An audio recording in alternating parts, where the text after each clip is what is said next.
shoo-ah, bop bop shoo-ah, bop bop shoo-ah, bop bop shoo-ah, bop bop shoo-ah, bop bop shoo-ah, bop bop shoo-ah, bop bop shoo-ah. Richard's on the piano, Buddy's on the chords, records in the jukebox, dancing on floorboards. Jerry's on the microphone, jumping on my leg. The King rocked his guitar, made all the girls beg. Remember the sound with everyone dancing around. Remember the sound with everyone dancing around. Richard's on the piano, Buddy's on the chords, records in the jukebox, dancing on floorboards. Chuck wrote the classics, Bill rocked the clock. All these people dedicated to rock. Remember the sound with everyone dancing around. Remember the sound with everyone dancing around. Richard's on the piano, Buddy's on the chords, records in the jukebox, dancing on floorboards. Jerry's on the microphone, jumping on one leg. The King rocked his guitar, made all the girls beg, yeah!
From Australia.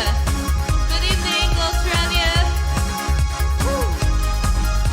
The answer is always love. The answer is always love.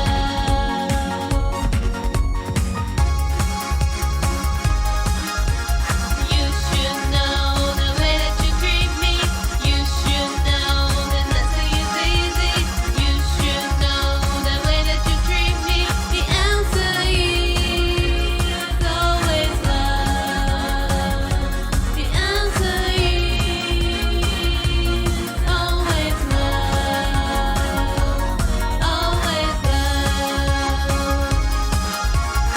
Always love.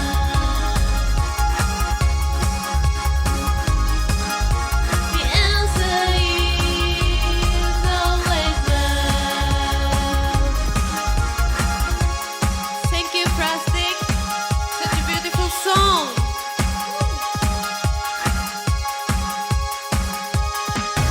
Plastic EP.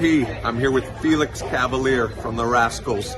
Congratulations on 900 shows. 900 shows, Felix. That's pretty incredible. All right. To all our fans down there, you ever make it to Australia? No, I haven't, and I want to go. That's on his bucket list. All right, Plastic. Cheers.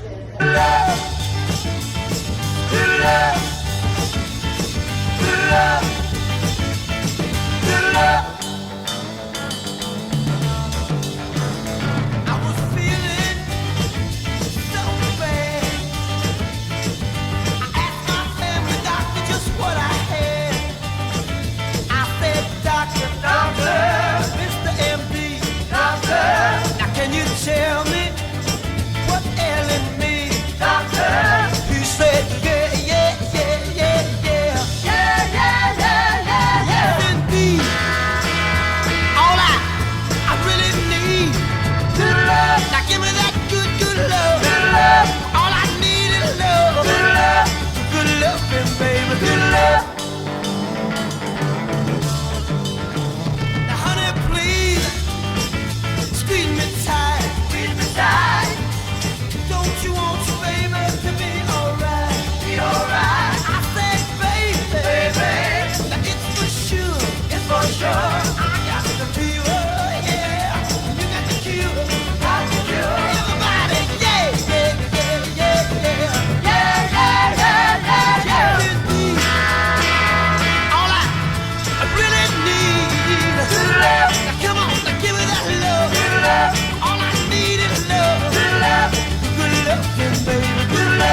I just want to say something about my gold suit and my glasses, okay? Now, a lot of people have asked me, why do you wear a gold suit and why do you wear glasses?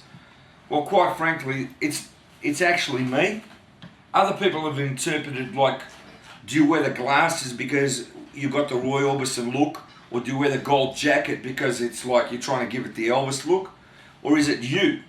The thing is, I really believe that no matter what timeline you come into with music, you've always got those artists that have been before you. So even if I'm made up of a few things, like in other words, this might be the Roy Orbison look or this might be the Elvis look, it's like actually paying respect to the artists that have been before you, but it's not really that way. It's really me. I really have worn this suit since like 1981. When I first started, this is the original suit. That's why I keep wearing it. And a lot of people have said to me, don't wear anything else. You got to wear the suit. You got to wear the gold.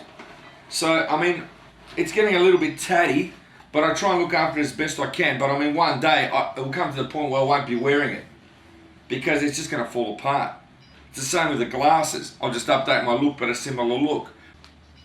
So I just wanted to say something about the suit. Now, what's going to happen is tomorrow we're going to be going to Vegas. We're going to take a bus for 5 hours, and I'm going to try and shoot a clip.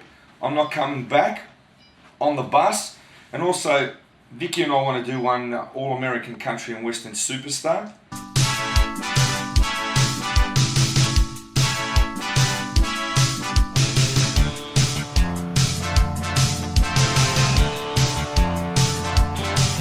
Gotta leave here in a hurry.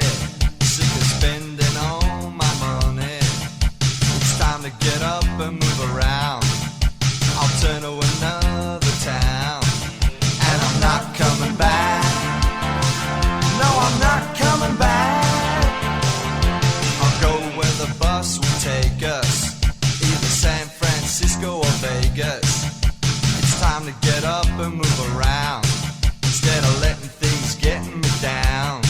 And I'm not coming back. No, I'm not coming back. No, no, and I'm not coming back. Or should I head back for Kansas?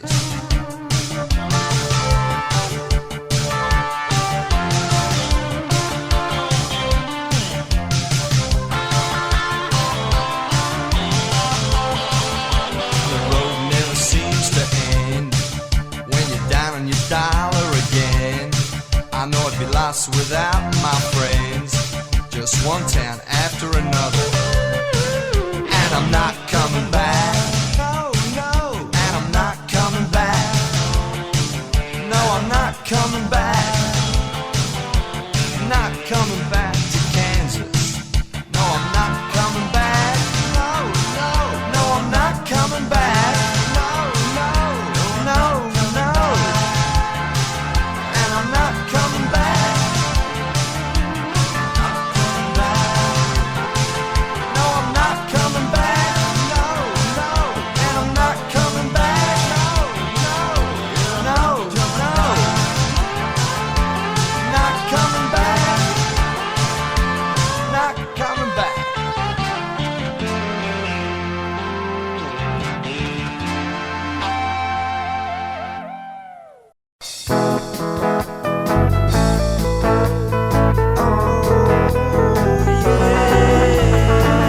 She's an all-American country and western superstar.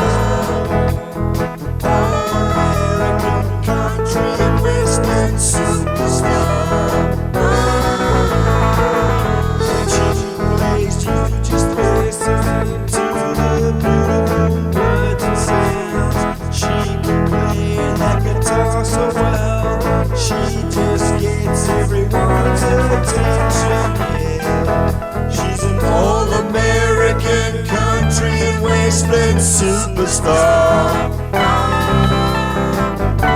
Superstar.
to try and do. And with the songwriting, I just want to say a few stories about some of the songs. What's your favourite song, Vicky? What do you think you like? Which one? The ones we've written for You've you. got so many. Yeah, I know, You've but got which so one do you many like? songs. You might like Remember the Sound. You might like I'm Not Coming Back. You might like... I like a lot of them. They're just too many to remember. Even I struggle to remember. But the thing that I can say is, you know, songs like Popstar Mania. Here's a story about Popstar Mania.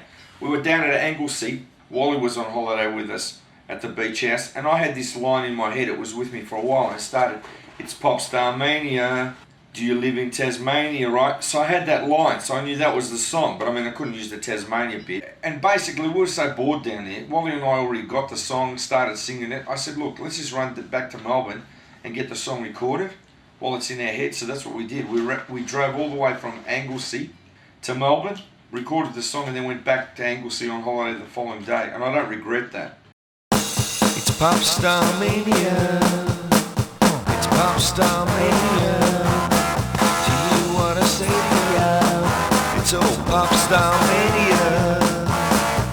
Traveling style, traveling shame.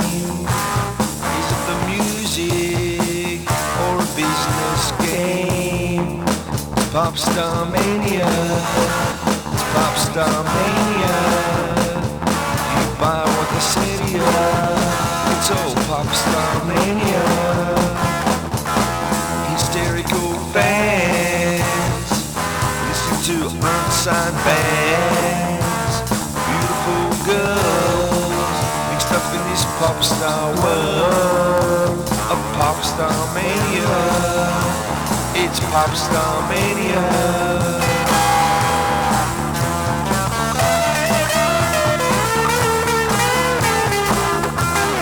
Popstar Mania. Do you hear what I say to you? It's Popstar Mania. Do you hear what I say to you? Remember the face, remember the name. Are we all pawns in this stupid game of Popstar Mania? It's Popstar Mania. Do you hear what I say? It's old Popstar Mania. Popstar Mania. Popstar Mania.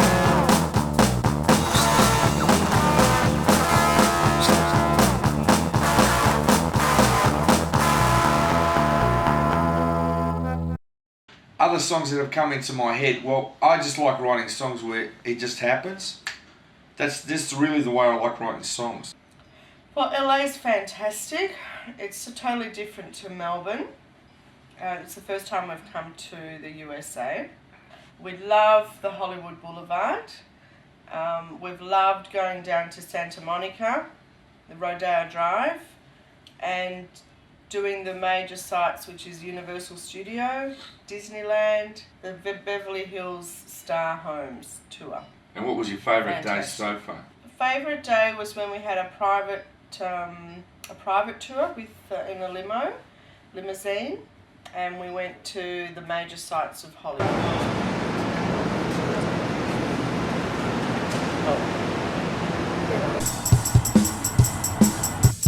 La la la la Emily, yeah. La la la la Emily, yeah. La la la la Emily.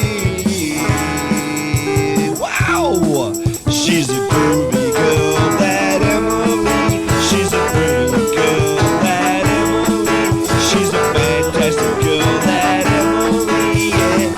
Emily, like a Joan of Arc, she's a piece of art, like a real princess in fancy dress, you know. When she's with me, she's the best. She's a groovy girl, that Emily. She's a fantastic girl, that Emily. She's the best looking girl, that Emily, yeah, Emily. Let's go! Na na na Emily, yeah, na na Emily.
actually eating here? Can I ask? Let's have a look.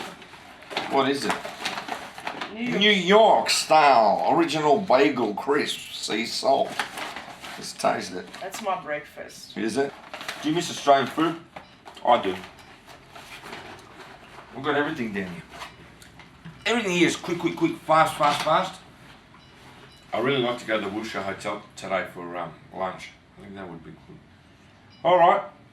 Well, at this point, we're here, and tonight we're going to a Dodgers game. That should be fun. We went to Raw last night. You went to Raw, yeah, I know. That was good too. Okay, well, I couldn't go. But I'm looking forward to Vegas. I think that's going to be really good. So, from here at the Sheraton, let's go to Vegas and have some fun. Hey, around the jukebox now, let's just play your favorite songs. Rock rules again, rock rules again. I say rock just rules again, rock. Hey, guys and gals, gather round. Hey, now, listen to the sound. Hey, now, put some money in the jukebox. Hey, now, rock rules again. Hey, now, rock rules again. Hey, now, rock rules again.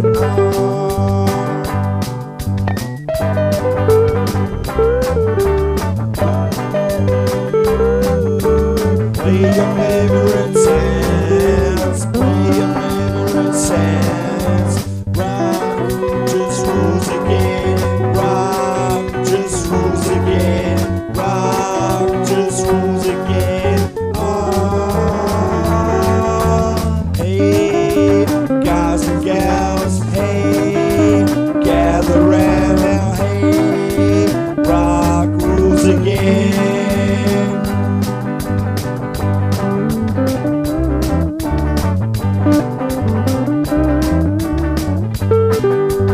Hey, just cruise around. Hey, just dance around.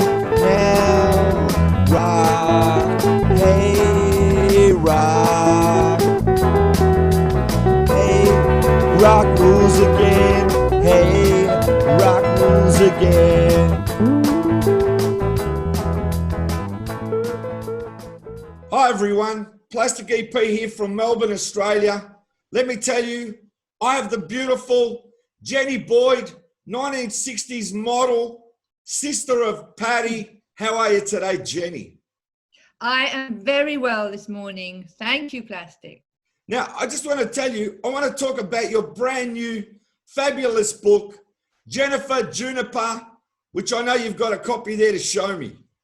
I do indeed. Jennifer Juniper, A Journey Beyond the Muse. And then it's got a little piece here from Mick Fleetwood about the book. Fantastic. And what's inside it? Well, let's have a look. How about this? How about that? Look at that.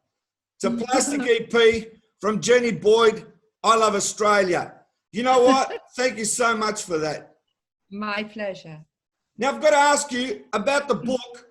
Please tell me how long it took to write and what you covered in the book. Okay, well, actually, when I first started writing it was many years ago, and I began by just writing down memories. I didn't even think it was going to be a book. And gradually, because I was working for an addictions treatment center in America at that time, although I was living in England, so I didn't have a lot of time to write, but whenever I could, I would write more memories down. And then gradually over the years, after trying it as fiction and then something else, then I decided I'm going to have it as a memoir. And I went straight with it. And so actually, once I decided it was going to be a memoir, I would say probably took about 3 years. Because I would edit it, change it, take things out, put things in. And now, until I got it how I wanted it. And could I ask you, it covers basically your life being a model and into 1968 India as well, doesn't it? Well, it does. So it starts off with being a model in the sort of, what, 1964, 65, and the fun we had, and Patty had met George, and we all go to clubs together. I was going out with Mick Fleetwood. We were both like 16 when we first met, and so we'd go to clubs and with the rest of the Beatles, and there were kind of all these exclusive clubs, like the Scotch St. James's, the Crazy Elephant, and then I actually decided time needed to come, because I had what I called like a spiritual awakening when I was like 18, and decided modeling wasn't for me. And it just so happened a friend of mine said, who lived in San Francisco, said, oh, I need someone to help me open my boutique. And so I went to San Francisco, and it was the beginning of 1967 in March. So it just happened to be, I had no idea what was going on.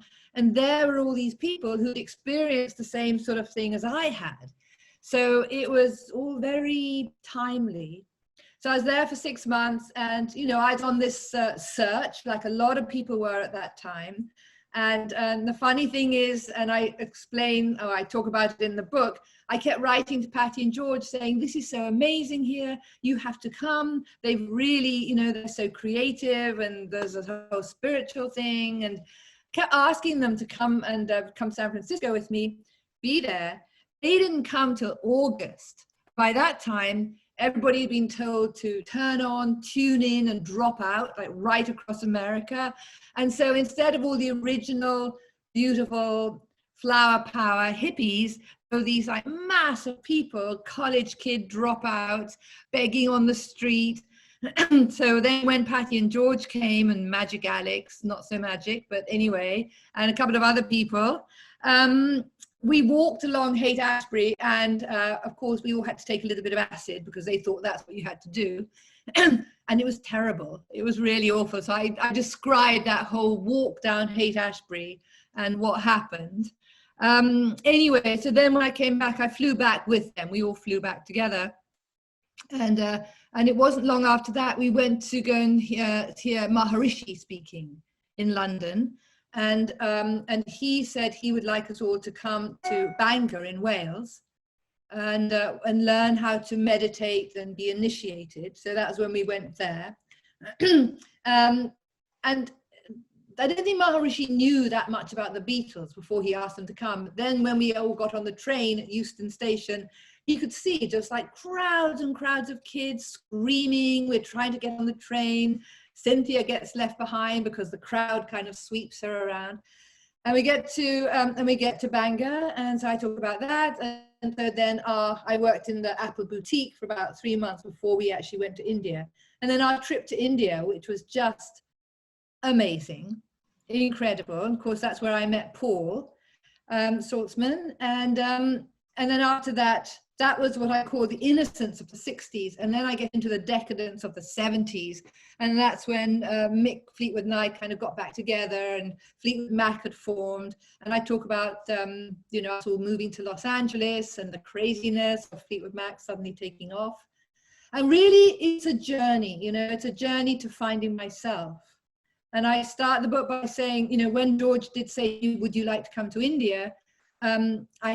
I said, how can I ever thank you? It was like a dream come true, you know, when we'd come back from Wales. And he said, just be yourself.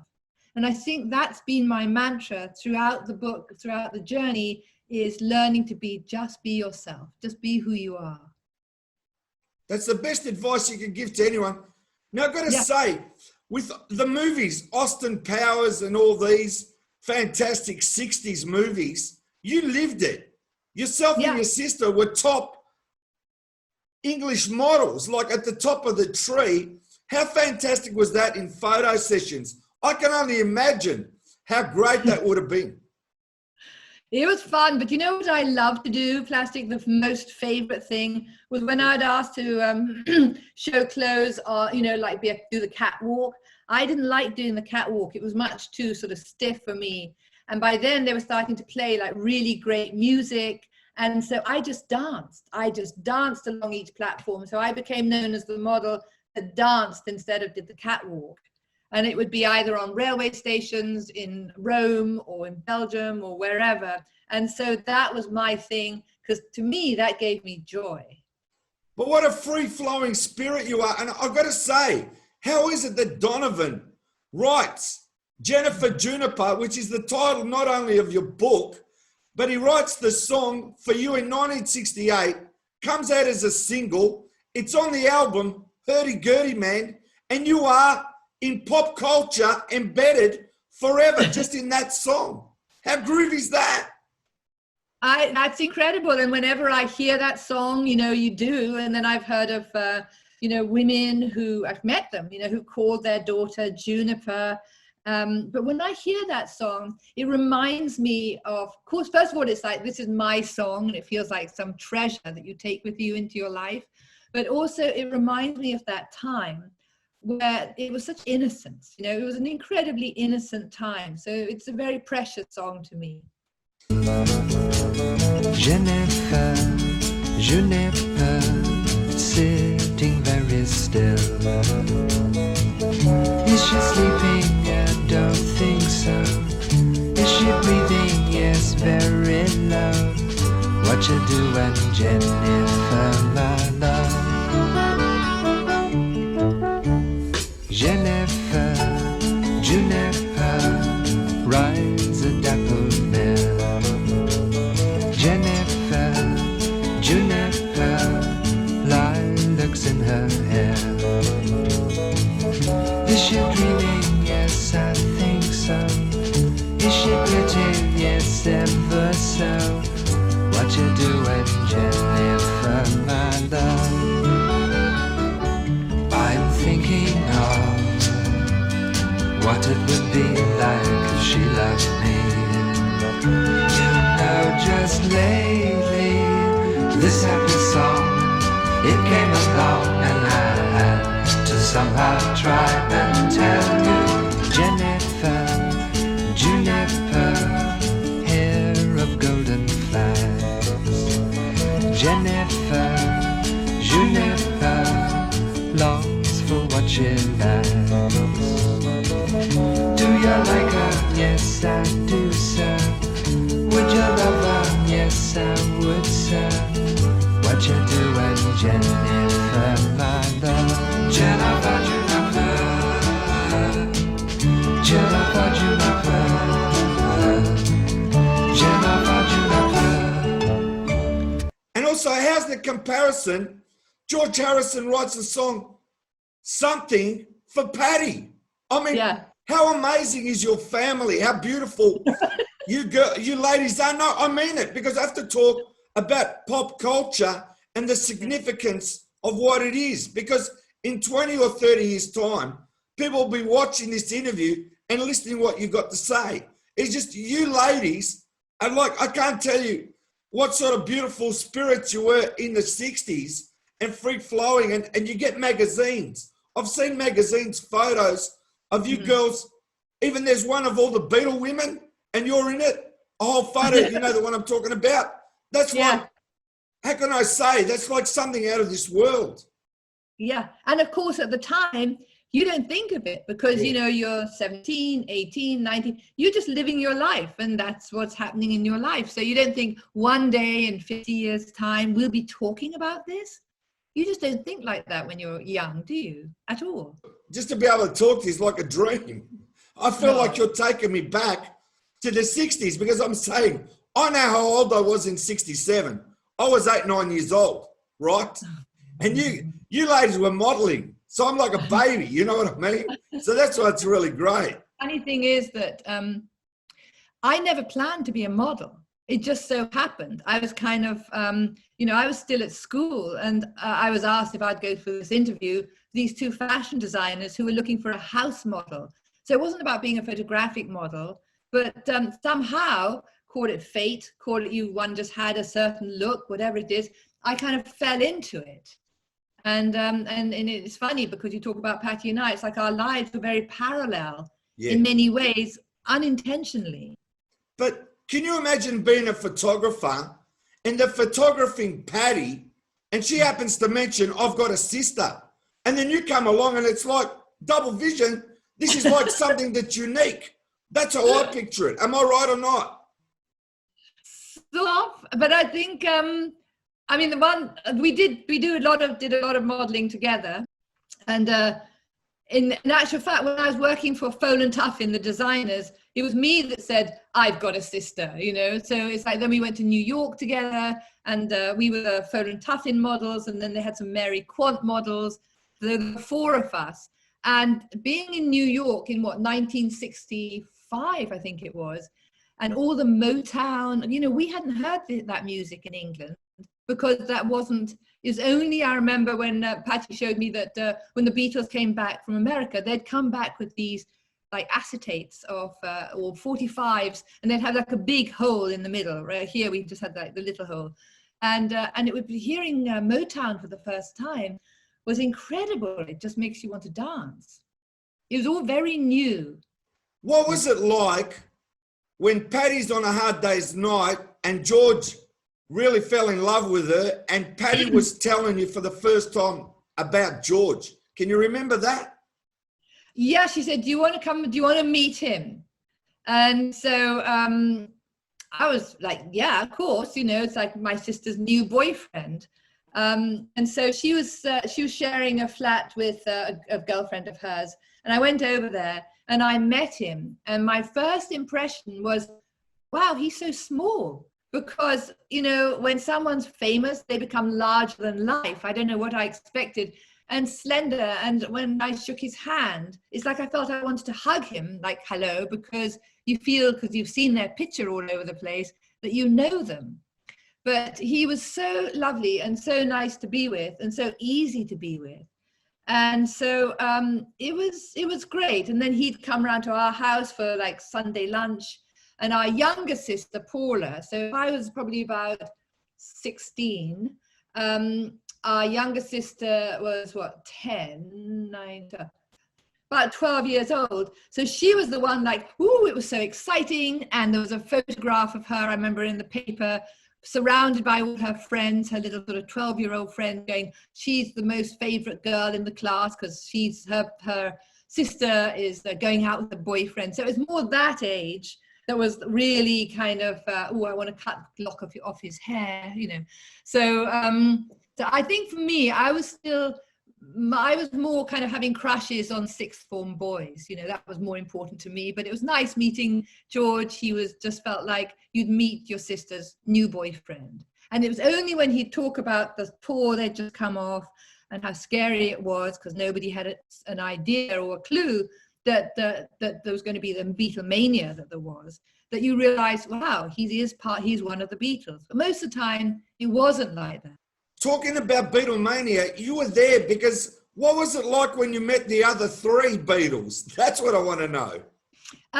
Well, I think I might have met them. I can't remember exactly when, but it was probably when I was going out with Mick, because Mick had seen me going to school and decided I was the girl he was going to marry. You know, this was before he joined Fleetwood Mac or became part of Fleetwood Mac. But we'd go to clubs, and I think I might have met them when we'd all share a table at the clubs. So I sort of met them then. And then I'd get to see quite a bit of them because, of course, they'd all hang out together a lot. But I was very shy, so I wouldn't say very much. I was more like the observer. Hey! Sugar, honey, honey, you are my candy girl, and you got me wanting you. Honey, everybody, sugar, sugar, you are my candy girl, and you got me wanting you. Hey, welcome, Mr.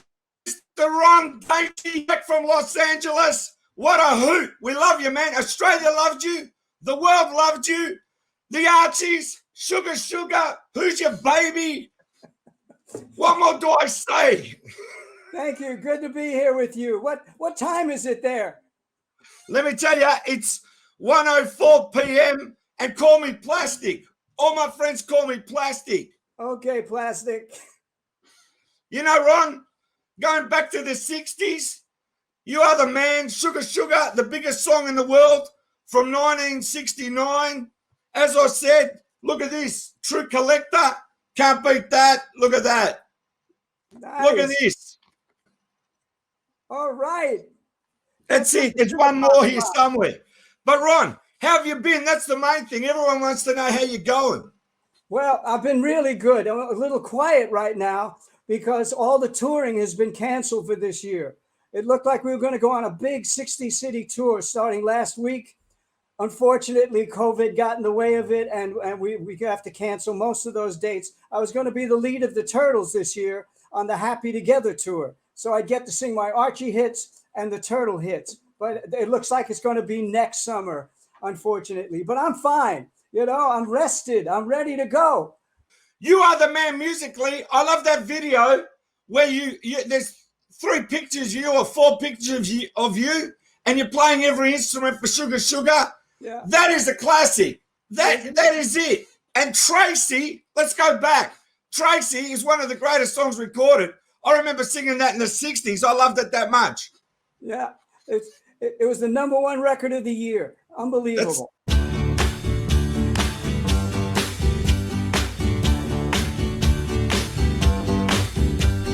Sugar, oh honey, honey, you are my candy girl, and you got me wanting you, honey, oh sugar, sugar, you are my candy girl, and you got me wanting you. I just can't believe the loveliness of loving you. I just can't believe it's true. I just can't believe the wonder of this feeling too. I just can't believe it's true. Ah, sugar. Oh, honey, honey.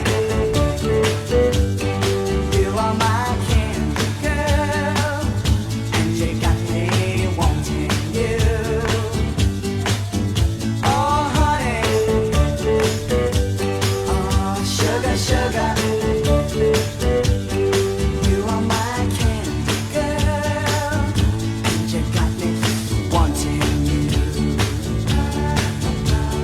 When I kissed you, girl, I knew how sweet a kiss could be. I know how sweet a kiss can be. Like the summer sunshine, pour your sweetness over me. Pour your sweetness over me. Oh, sugar, sugar on me, honey. Pour little sugar on me, baby. That's so sweet. Yeah, yeah, yeah. Pour little sugar on me. Oh, yeah. Pour little sugar on me, honey. Pour little sugar on me, baby. I'm gonna make love so sweet. Yeah, pour little sugar on me, honey. Ah, sugar. Honey, honey. You are my candy girl, and you got me wanting you. Oh, honey, sugar, sugar, honey, sugar, you are my candy girl.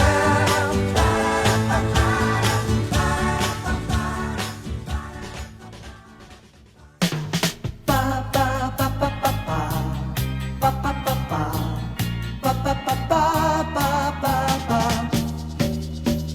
Tracy, when I'm with you, something you do bounces me off the ceiling. Tracy, day after day, when you're this way, I get a loving feeling. Come with me, don't say no.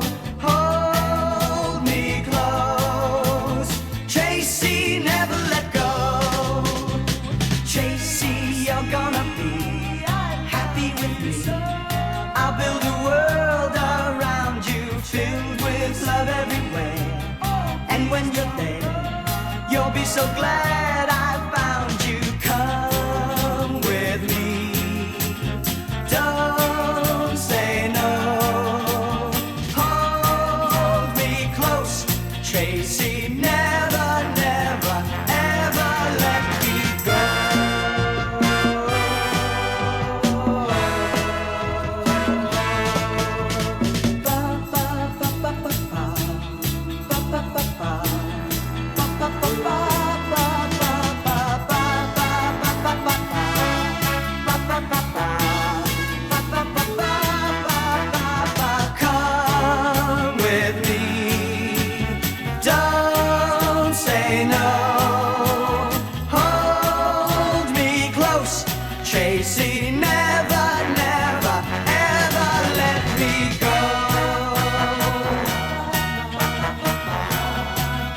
Chasing never let me go.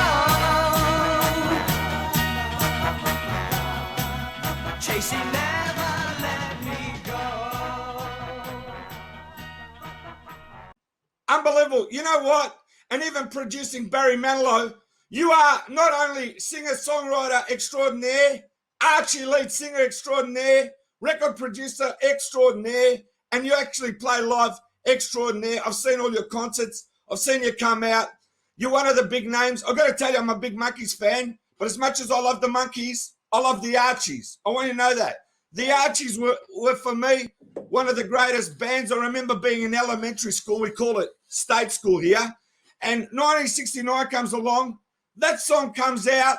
Bang. Number one, the cartoon show here in Australia. And it's like, you guys are it. So, I mean, what a fantastic life and career you've had. Seriously, you are the man. Oh, thank you. Thank you, man. I appreciate it. I appreciate it. I'm also a very big Monkees fan. I was very good friends with Davy Jones. He and I started out at the same time, and I auditioned for the Monkees. And I almost That's got good the to job. know. Tell me a bit about that, Ron. Yeah, I auditioned for the Monkees because a guy named Don Kirshner was behind them, and he was my publisher, my music publisher. So he said, you should audition for the Monkees. You'd be good as one of the lead singers. But Davey was just a natural. You know, the accent, cute, super talented. So I didn't get it, but I always followed their careers. I was happy that they were so successful. But that's huge, Ron, because I didn't know that you auditioned for the Monkees. Yeah. I mean, the rumor is that Charles Manson auditioned. That's the rumor that they put out. I don't know about that, but I know every singer in New York City auditioned, and of course in Los Angeles too. But the guys who got it were great. They were perfect for it. They were meant to be. Let me ask you something right now. I just got someone online, Raymond Williams, in here. Note they wrote, "You are my hero." There you go. So I mean, what more do you need to know in the day that you wake up? You got music around you, people love you, and they embrace you. And believe me, you are the biggest part of pop culture, and you will be with us and your music forever. Just knowing that is like the biggest satisfaction you can have. And I'm sure everywhere you go, the people embrace you and they love you, because that's what it is. You know, you brought so much happiness to people's lives in 69. You got no idea. They were the best times. And I'm just telling you so you know it. You got no idea how much the fans and people love you, all right? And I need to tell you. It's like we're doing the Ron Dante story now, because it needs to be told. Because I'll tell you what, Ron, in 20 years' time, you'll look back at this and you'll say, hey, I did the interview with Plastic EP. Gee, look how good I look. Look how great I am. And I told my stories, you know, and that's what it's all about. Because let me tell you, can you give me a monkey story, something that no one knows? Okay, I did a signing about 5-6 years ago, 10 years ago, with Mickey Dolenz. And Mickey said, Ronnie, come over here. I want to take you into my car and play you something. So he took me outside into his SUV, and Mickey played his version of Sugar Sugar, right? It was a really good version, but it was totally different than the original that he thought that the Monkees had turned down, because that's the rumor that Don Kirshner offered the Monkees Sugar Sugar, and he may have. But I must say that I said to Mickey, I said, well, it took you 30 years to record this song, but he did a really good job on it. And he does it live sometimes, which the audience goes crazy. So that's a story nobody's heard. No, I really appreciate that. And even, I got to ask you something, right? You were close to Don Kirshner. Okay, everyone can say whatever they like about Don Kirshner, but I want to say this. You know the story about the second album, More of the Monkees? Don put it together, got all the tracks from the TV show, didn't tell the guys, put it out there. They were touring. Somebody went across the road, grabbed the album, which I got, right, More of the Monkees. Yeah. So someone grabbed the album and took it to them, and they were disgusted. But let me tell you, even that photo's put together, I don't know if you know, right, but where the tree is, it's cut in half, and it goes around Michael's belt. Did you know that? No, I didn't know anything about that. That's okay. This album is a paste and cut job. So what happens is, even the tree doesn't look like a tree, because the two halves of the picture run down the tree and go around Michael's belt. So I'm just telling you something you don't know. And here on the back, this is the biggest advertisement for Don Kirshner and his crew. He mentions everybody except the Monkees, right? And I don't blame him. But you know what? This is the biggest selling album of all time of the Monkees albums. So he knew what he was doing. He knew exactly what he was doing. And that was more a number one longer than the first album, The Monkees. This is the one that stayed at number one the longest. So he had a musical ear. He knew what he was talking about. Yeah. And the guy put out the right product at the right time, because that's 1967. So you know what? Everybody can say whatever they like about Don Kirshner, but when it comes to business, that was the album that put the Monkees there, whether they like it or not. And you know what? My favourite track is The Kind of Girl I Can Love by Mike Nesmith. I reckon that's one of the greatest tracks. Yeah. You probably know it. I know them all. They're a very talented group. And they, personally, I think they should have stuck with Don Kirshner a little longer. They would have been on the charts 5 years, 6 years at least. But that's the way it goes, you know. Put it this way, Ron. Because they said goodbye to Don, Sugar Sugar came your way. So that's life, isn't it? And I was the beneficiary. You know, that song went around the world is number one. You know, in Australia, it was in Japan, it was in China, it was in Europe. It's amazing. I went to visit 3 cities that year: Rome, Paris, and London. And Sugar Sugar was number one in every one of those cities that year, and they were playing it in the discotheques. So it was like people loved to dance. They didn't even know it was Archie's. They just liked the song. Thank goodness Jeff Barry and Andy Kim wrote a really good song for me. It grows from the bubblegum. We've gone, as I said, from I'm a Believer, the great, released in December 1967. And Ron, I don't know if you know this, right? But it was the first song, right, to be number one in the UK and the US at the same time. To that point, there was no song that went to number one simultaneously. Yeah. Because the British usually released their songs, the Beatles, 3 months or 6 months in advance, and then they released it in the US. So this is the first song that was number one in the UK and the US. I don't know if you knew that. No, I did not know that, but that's things were changing. You know, things were changing then. I got a bigger line from Charles Rosenay. He goes, Ron is one of the nicest guys in the music world, and he's one of my friends. And you know what? He loves sending texts when I do an interview. He comes from nowhere, and when he sends a text, I know it's a great interview because he wouldn't be wasting his time watching it. I love Charles. He's a great man. Now listen, I got to ask you about Tony Wine. Yeah? Let's give her a bit of credit, right? I want to understand. I read about the session. Tell me now how the song came to you, right? They said, here's the song, Sugar Sugar, and how you went into the studio, and if you can tell me a little bit about that special day when you recorded the song. I'm sure everybody in the world wants to know that. Well, it was a very magical session. All the sessions were very, very good. Jeff Barry knew how to produce. Don Kirshner stayed out of the way. He was very supportive, but he didn't have to do anything. Jeff Barry did everything. I remember they were working on the rhythm track at this RCA studio in New York City when I got there, and Jeff wasn't happy with the bass, wasn't happy with the drums. He wanted them to play a different pocket. So Andy Kim got his guitar out and started to play the way the demo sounded. And the band picked up from Andy's rhythm, the rhythm that you hear on the record. They spent a little more time on that rhythm track than any other Archie song. I guess Jeff knew he had a really special little song. When I came in, they were just finishing it up, the track, and then Jeff asked me to go out into the studio, put my vocal on, my lead vocal. He taught it to me in 5 minutes. And I remember thinking to myself, gee, this sounds a little bit like Mellow Yellow by Donovan. I think I'll try to sing like that, very hushed. Just sugar, mellow yellow. It's a very similar sound, I thought. So I multi-tracked my voice, and sure enough, it had its own sound. And I remember thinking, this is great. Then Jeff had Tony Wine, Miss Tony Wine, this great female singer, friend of mine since we were kids. She came out and she and I did all the backgrounds. We did multi-tracked our voices. She did the middle section, I'm Gonna Make Your Life So Sweet, brilliantly, right? Then Jeff had all of us hand clap. And we hand clapped till the cows came home. He just loved to put hand claps and shakers and tambourines, everything on his records, right? And he had big hands. Jeff was 6'4", so he had these giant hands that made a big sound. That I think that's part of the hit sound of the hand claps, because I never could get that same sound on other records. But that was then Jeff mixed it in about 20 minutes, and before you know it, it was out. You know, a few months later, it was out and it was getting played. And when it turned number one, it was one of the special moments in my life. And you know what? There's a photo of Barry picking up Davy Jones. Have you seen that one? No, I in the haven't seen that studio one. when they're recording. There's a photo of him actually picking up Davy Jones off the ground while he's wearing a cowboy hat. So tell me, how did it come about that Sugar Sugar, Andy Kim wrote it? Did Don Kirshner say, take a seat one day, you're in the office and says, I want to play you a demo? How did that work? Well, for what? When the first time I heard Sugar Sugar was in the studio.